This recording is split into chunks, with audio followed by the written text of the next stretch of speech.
I refer you to the vouchers that we produced on pages 19 to 342 of our exhibit, index of exhibits. It's here.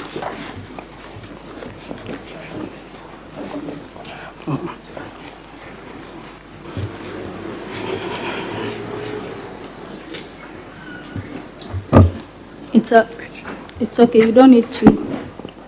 Yes. You're aware that that the governor produced vouchers on pages 19 to 342? Yes, I am aware. It's been alleged that these vouchers lack 1 or 2 signatures. In your knowledge and understanding, can you explain this? Yes, I can explain.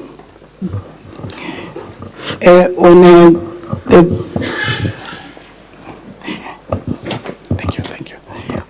When we were required to respond to this motion, we were given 3 days to respond to the same. As a matter of fact, at the moment, the external auditors in Meru County, and some of the documents that we would have wanted to rely on are documents that they are with the external auditors. So what we did, we got copies of documents. We got copies of documents from the Chief of Staff.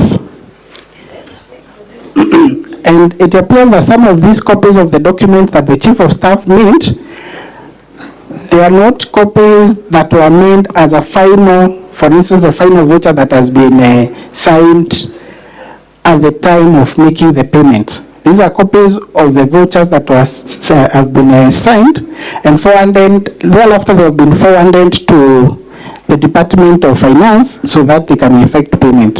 So we find that in some of the copies of the vouchers that we have attached, the Director of Accounts is indicated as to have not signed. Because this is a copy that was made from the copies that were with the Chief of Staff. So are you confirming that the original copies are with the external auditors? Yes, the original copies are with the external auditors, and if we have been given more time to get them, or final copies rather. The final copies, which are the original copies, they are with the external auditors, and I'm sure that all of them have been signed.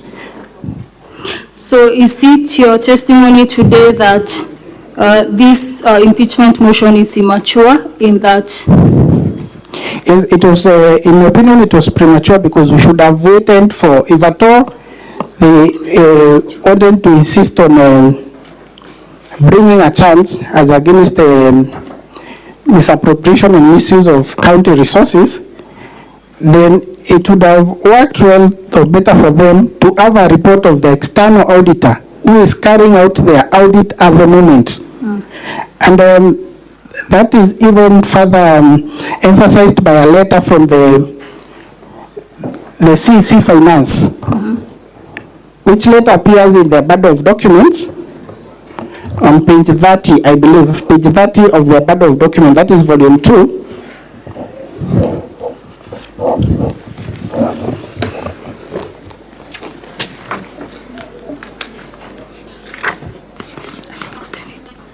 It's actually page 31.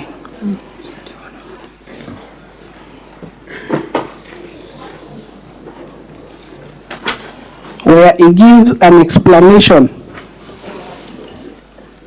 that the Public Finance Management Act under Section 164 makes provision for the county treasury of the county government to prepare and submit to the Auditor General the annual finance statements in respect of county government in formats to be prescribed by the Accounting Standards Board. She further indicates the document that usually accompany this as the statement would include the services for which the appropriated money was spent, the amount actually spent on each service, the status of each vote compared with the appropriation for the vote, a statement explaining any variations between the actual expenditure and the sums voted, and any other information specified by the county treasury.